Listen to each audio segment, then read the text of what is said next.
Good evening, everybody, and welcome back to the Angry Cast and Fallout Shelter 2021. How y'all doing? Actually, Fallout Shelter 2022. I still call it that. Anyways, we have got some folks out there doing quests, and we got some lunchboxes to do.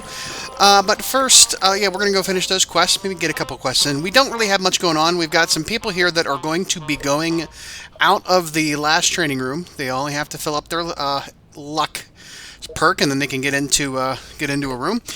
And once they're done, we'll send an extra through. We're still at 101. Whoops, I hit the wrong button. We're still at 101, but let's burn some Nuka-Cola quantums and go do this quest. It's Conference of the Mountain. It's the Wrecky Drop-Ins in Jersey.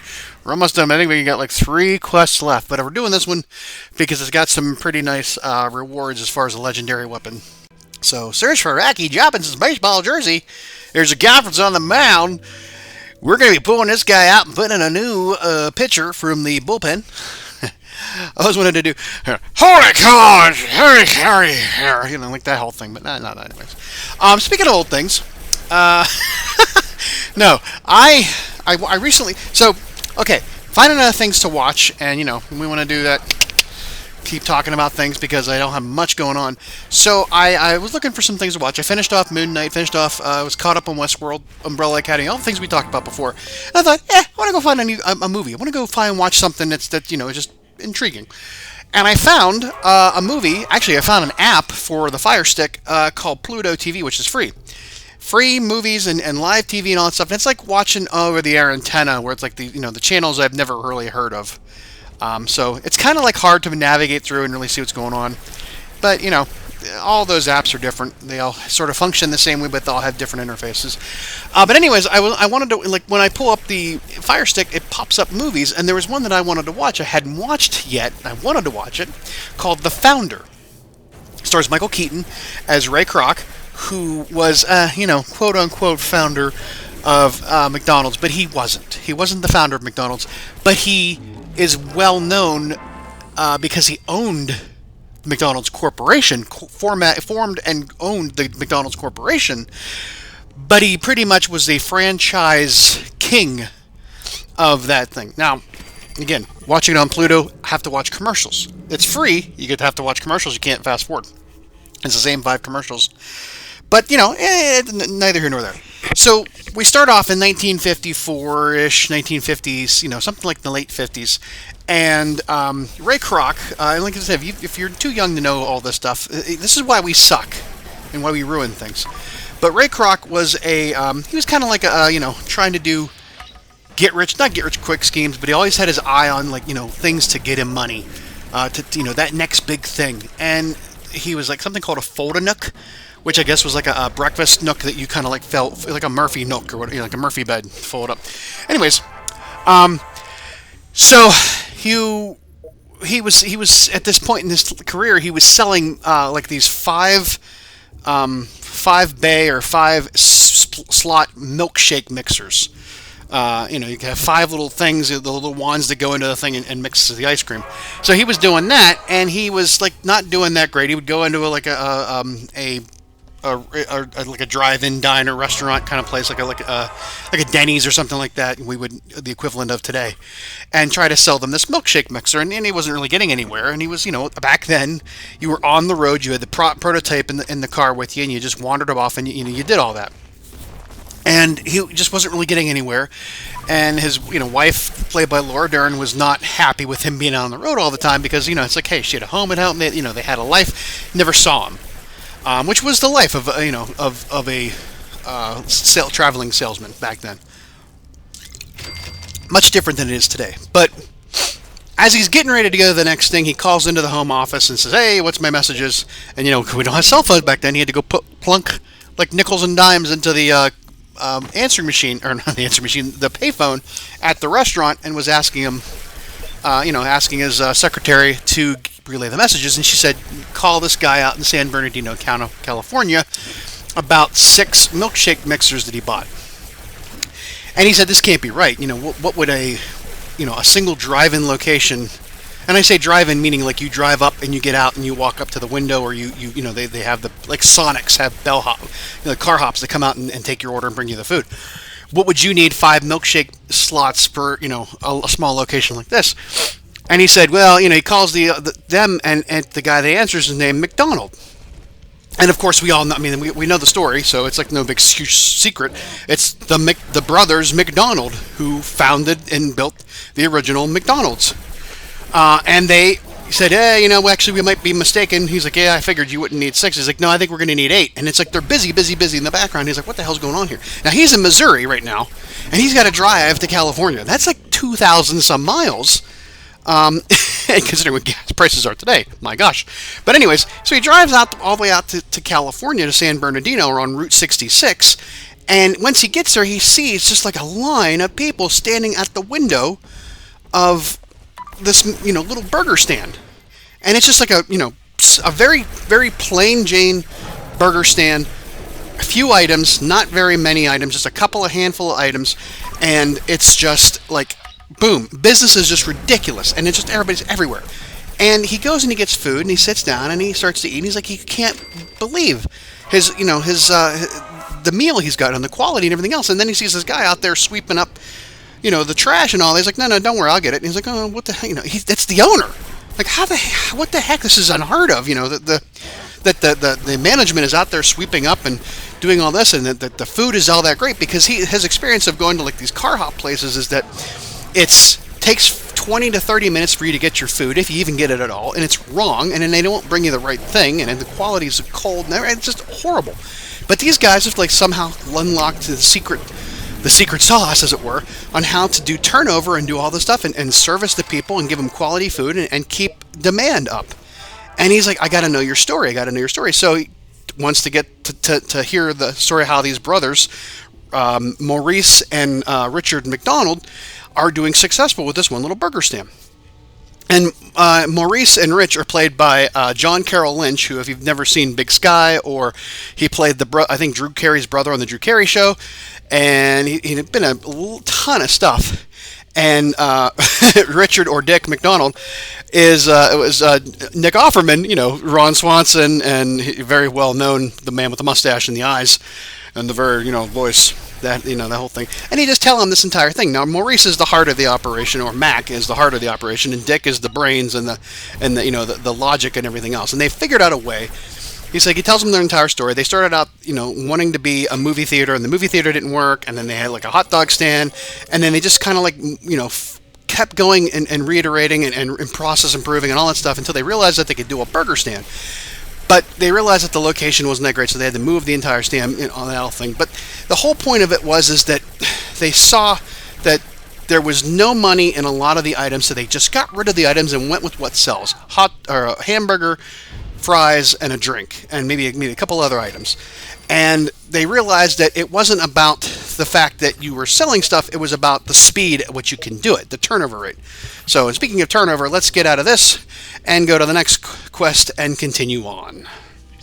Yeah. Yep. And we got we got the Amplified Alien Blaster, Gold Watch, Chemistry Flask, and 2400 caps, and we're going to burn a shit ton of Nuka-Cola Quantums to get back and come back into the game. It is what it is. We'll do it because we can do it, and we have a ton of them. We only need 2 to get back. Bring them in. Drop off all of our stuff.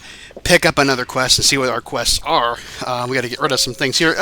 These 3 items, we don't really care. 13, 15, 9, not a big deal. And the one was a BB gun.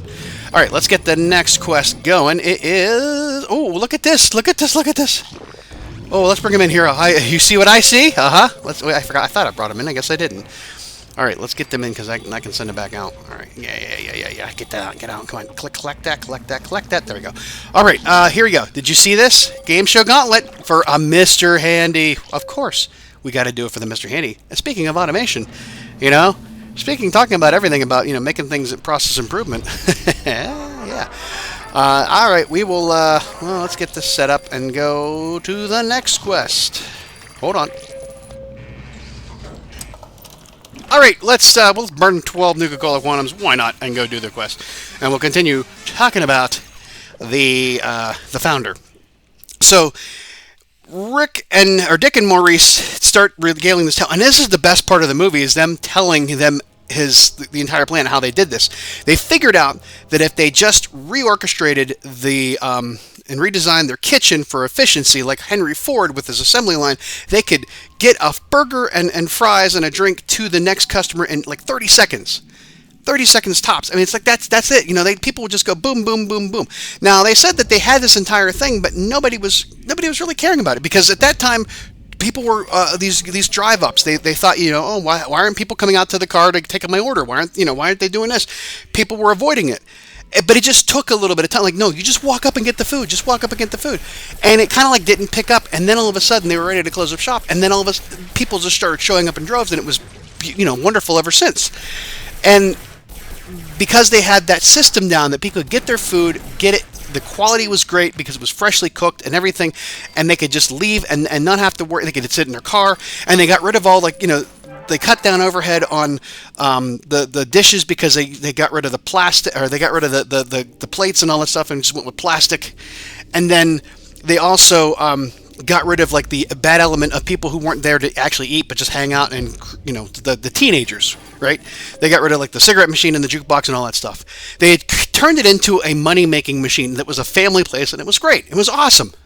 And then Ray he's like, this is amazing. You guys ought to have one of these on every, at every town and every state across the country. Why isn't this a big thing? He's like, no. We tried that and it didn't work. People start doing their own thing, and they got different things in the menu, and the quality control drops and like that. And he's like, but what if you got better people hired to do that? He's like, I don't like that. So Ray says, look, we can do this. We'll do a contract. I'll be the franchise person. We'll go and we'll franchise it into different things. They buy the rights to the franchise. They have to have the store set up the same way yours is set up. And if they make any changes or whatever, make any changes, it has to go through you to approve. And then that will bottleneck the problems and keep quality control. And you'll get like 5% of the profits of the stores, and I'll get a percent for being the person who 1.4% I think for Ray, and 0.5% for the brothers. So I don't think that that's a really great deal for anybody involved, but if you think about it, it's like they're just licensing the name and the quality. I mean, the beef is going to be coming from, they're going to be cooking it there. It's like individually they're operating under the name of McDonald's, but they are cooking their own food, but they're adhering to the quality standards set up by them as in San Bernardino.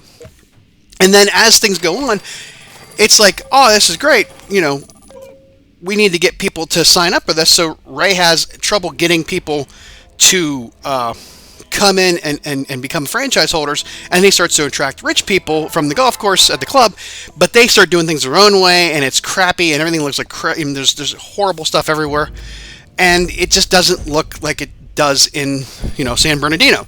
So he's like, you know what? Screw that. We don't need rich people. We want middle income America people to hold to those standards, who will get in there and work and roll up their sleeves and be that person. And it starts to become tremendous. But then it becomes a problem because the overhead, especially the refrigeration costs on the ice cream, which is a running joke with McDonald's and their ice cream machine not working. But they want to introduce cost-cutting measures with powdered ice cream or powdered milk or whatever to make the instant mix for the shakes, and the brothers go away from that. And then Ray realizes he's drowning in debt because he doesn't have enough money to cover. I mean, even though he's expanding everywhere, he doesn't have the money coming in because he only get 1.4% versus their 0.5%. And then somebody tells him, well, your problem is you need to lease the land. You need to buy the land, lease it to the people, and then you are then giving money already in from rental costs even before the stores have broken ground on, and then you're making money. And then he screws the brothers out of the deal by doing all the things he said he wasn't going to do, and it just becomes a mess for them. And then you see, basically you hate him by the end of the movie, and it's Michael Keaton, and I love Michael Keaton. He does a really good job of this, and when you see the interviews with Ray Kroc, you realize that he was like that. That's his. He did a spot on job of looking like him and sounding like him, and so yeah, it's a pretty decent movie. It flew under the radar, didn't make that much money, but it was a really, really good movie. But it just tells me why we suck. Because McDonald's back in the 50s versus McDonald's today, I mean, my God, what happened? Had we not, gone away from what they were doing back then, it would have been probably better. So yeah, that's kind of neat. Kind of watching all that. So let's go open up our lunch boxes and our pet carriers and see what we got here. We got a doggy. What's the doggy do? The doggy does is what? Yeah, 13% experience. Alrighty. What else we got? We got a kitty that does hit 2 rad healing speed. Okay, well that's not bad. That'll be good on quests and such. Also, we got some power, some caps, some movie fan outfits, good for water rooms. We got a hardened railway rifle. Awesome. Another whatchamacallit here. Inside of that, we got temp stim pack and chemistry flask. Another chemistry flask, caps, and focus laser rifle. Not bad, not bad. We might scrap that one down. And of course, the Mr. Handy. Now we're gonna find a place to put this Mr. Handy. Where's he gonna go? Where's he gonna go? We're gonna put him. Where should we put him? We should put him on. Let's see here. That one's got a Mr. Handy, and that doesn't. And that does, and that doesn't. Maybe, actually, it'd be just better if we just slide him down here and just see where he can go. I don't want to like put him on a floor that has not a lot of stuff going on, but I do want to make sure that I get coverage for things that could happen, especially if they're going to get. No, that one's taken care of. No, that one's good. I'm torn. I'm torn here. I don't. Maybe we need to go down a little bit further because that's got some. Basic people. Yeah, this is probably closer to... yeah, there's not a lot going on there. So we'll put them there. Alrighty. With that, I think it's time we wrap this sucker up. And we will send... they're going out for the next quest. And she is coming... She'll be coming back soon after she gets her 50 level... her level 50. And, we'll be good there. So... To that end, I want to thank you all for coming by and watching. And just remember, we're sort of slowing down in what's going on here because we don't really have a lot going on. But we'll continue to do these quests and see the cool stuff, and you can see what's happening. So till then, I want to thank you all for stopping by another week of Fallout Shelter. And let's give him a let's him up him his whatchamacallit. So we'll talk to you later. Have a good one. Bye-bye.